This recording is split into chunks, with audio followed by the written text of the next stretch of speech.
In the U.S., some of the most popular destinations for domestic and international tourists alike are the country's national parks. In fact, every year, the world's central bankers travel to the U.S. state of Wyoming for an annual meeting in the shadow of the Grand Teton National Park.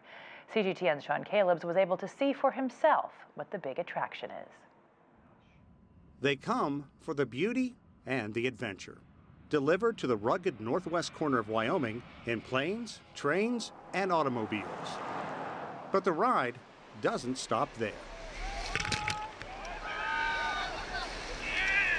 This is absolutely beautiful. The scenery, the water's crystal clear. It's a little cold, but it's tolerable.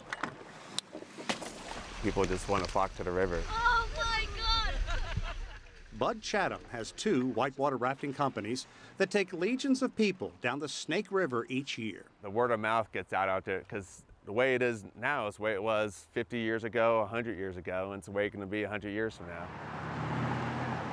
And this year, about 4 million people traveled through the city of Jackson, Wyoming, in the shadow of the Grand Tetons. A lot of families come here for the big, out west travel road trip. They hit up all the national parks in the surrounding area.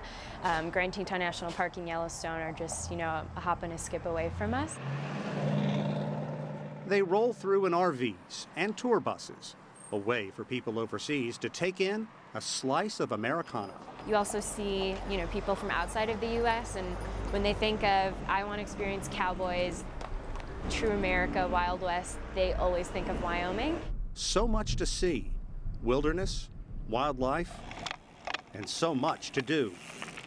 This year, the Jackson Hole Mountain Resort estimates about 150,000 people will ride their tram more than 1,250 meters in vertical lift.